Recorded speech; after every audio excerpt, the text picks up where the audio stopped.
Hello and welcome to the how-to video of how to use the Kia infotainment system. The infotainment system does vary on each model, but the Kia Ceed that we're in now does have similarities to all. So let's take a look. This is the main screen that will appear when you first turn the car on. So as you can see, you've got driver 1 up in the top left hand corner here. You've got the temperature. At the moment it says radio meter off. You've got the time and the date, and then you've got this little map icon here in the right. If we start off by clicking onto driver 1, you can see you've got profile settings here. That means you can have multiple driver settings. As you can see, driver 1 is currently logged in, but if you or your partner or yourself and one of your children drive this car, you can have different user profiles, which is a brilliant feature because it helps whoever's driving, their phone connects first, their climate control settings appear, that kind of thing. Here, if you click onto the temperature, it takes you straight in to the weather. This is a feature used via the Kia Connect. It helps with the service and helps to keep the Kia Connect live. Kia Connect is an app that you download on your phone. You sync it with the car, and then that will help you unlock certain features in the infotainment system. It will also help you check the status of your vehicle, the location. There'll be another video on that to come. Where it says radio and media off, if you click into there, these are just some shortcut buttons really, that will take you into the more in-depth of the stuff. If we put the radio on and click into it, then it will appear into the radio section where you can see through your station lists what you're listening to. And again, if you click into the map, that will take you into a shortcut of the map settings there. Again, down the bottom you have got some shortcut buttons there as well. You've got the map, nav, this little star here is something you can personalise and you decide what that button takes you to. You've got your seek and track buttons there for whether you're listening to the radio, you can track through different stations, or if you're listening to Bluetooth, track through your songs, or whether it be USB media, it's up to you. You've got your radio, media and setup. Setup is your settings. The little knobs either side, there again, as you can see, it's changing the stations on the right hand side of the screen. I do apologise. This side is your volume.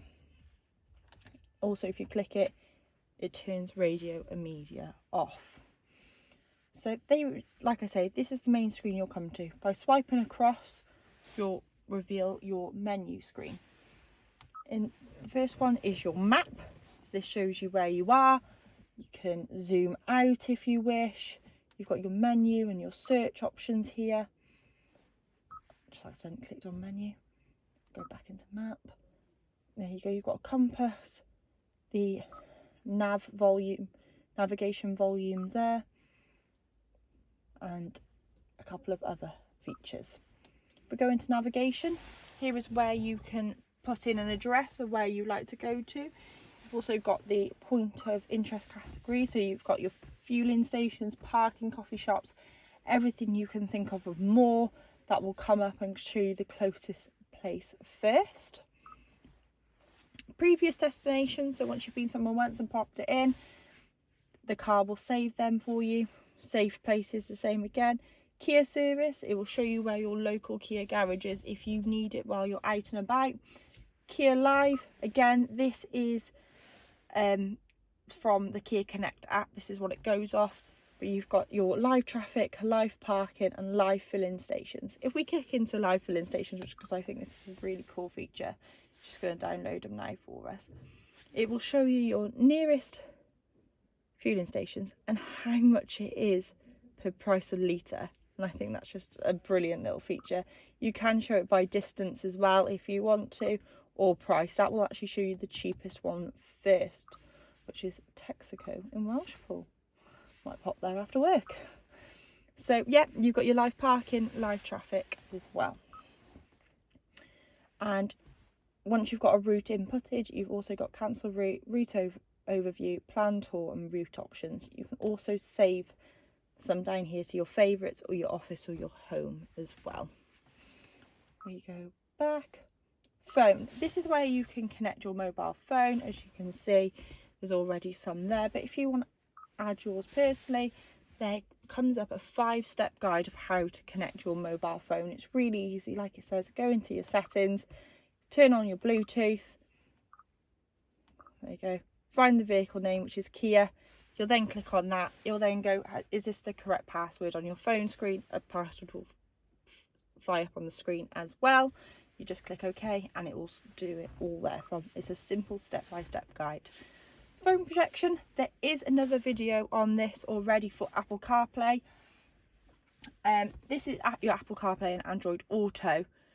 Only works on phones that support it and needs to be used on a genuine Android or Apple cable to be able to do that. What that initially does once it's connected is it will project your phone screen onto this screen. So if you've got an iPhone, for example, it will display as an iPhone on the screen here. Voice memo, quite a quirky little feature. I think it's brilliant personally. I know when I'm driving on long journeys, I think, oh, I need to send that email. Oh, I need to get milk, this, that and the other. Do I forget it all the time? Yes, I do. With these, you can make yourself a little voicemail as you're driving along. It's brilliant if you're always in the car, or I know I always think of things when I'm in the car. So it's a quite quirky but cool little feature, I personally think. Climate here, I'm just going to want the car to be on.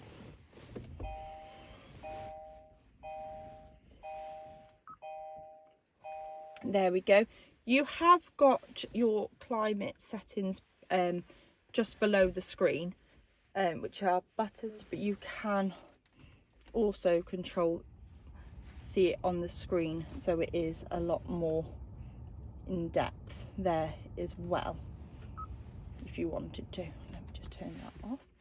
You've got your radio, which is going to show the same screen as what I showed from the home screen earlier.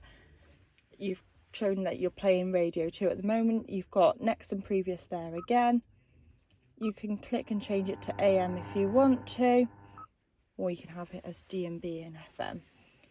This is your favourite, so you can favourite a station if you want to. Once you've favourited, they will appear in this bottom line here. If you go into station list, this will show you all the stations. You can change it by program type as well if you like. Also, there's a little arrow here, if you can just see it on the side. If you click on that, it will actually give you a split screen. So if you've got a sat nav going somewhere, navigation, you can have that on the side of the screen at all times if you like. We go back into home. We've got media. This shows you the different media functionalities that you can have. So you can be listening to DMB radio, you can listen to Bluetooth audio. Once your phone's connected, you can listen to USB music if you want to put your CDs onto a USB and plug that in, or USB video. You've got Kia's Sounds of Nature, which are really relaxing after a long day in work. You've got radio AM, Android Auto or Apple CarPlay there as well. Once these are connected, they will be light up, so you are able to click on them. Valet mode. This is another feature of Kia Connect. As you can see, it pops up here on the right hand side. This is for if you're lending your car to someone and you want to lock the glove box or lock certain bits. You've got a password there that will help you do so. Quiet mode. So in quiet mode, only the front seats, well, the front speakers will be played, and the volume limit will be limited to a value of 25. That is brilliant if you've got kids in the back and they want to sleep, but you in the front want to listen to the radio. You haven't got all the speakers going, you can just have them in the front. Kia Connect, like I say, is when it's connected to your phone, but you can get into your calendar, like it says link an account because there isn't one. You can view the weather. You've got vehicle diagnostics and Kia Connect settings as well there. I'm just going to shout at me because I've not got it switched on. Here in your settings, this is somewhere I'm going to not talk into too much because it's a place really for you to explore, change things to how you want them to be changed. If you do want us to talk you through that, then please just ask. We'll be happy to help. On to the last page. Again, you've got your Kia Live, so you've got your traffic, your live parking, live filling stations like we spoke through before. Notice, no notifications at the moment, but if there's a notification of the vehicle, it will appear here and on your phone as well. And you also have manual. So if you take your manual out of your car, they're normally in the glove compartment, that's where we leave them, and you need it for some urgent reason, lights come on or anything like that, and you think, oh my god, I haven't got my manual, click on this, scan your phone camera onto the QR code, and it will come up on the screen for you. There we go. That is the main bulk of the infotainment system. Like I say, there's not a lot to talk through, but it's really interesting and it's a real good way to be able to personalise the vehicle to yourself. When you're in radio as well, you have got these 3 drop down into a menu button section that you can have a look in there, and you've also radio station name. got voice control as well if you like. That's the same when if you want to call someone on your phone or for navigation as well. So there you have it. That is a brief how-to video on how to work the infotainment system. If you do have any questions or want any more information on that, please just ask your sales executive and they'll be more than happy to help you. Thank you for watching.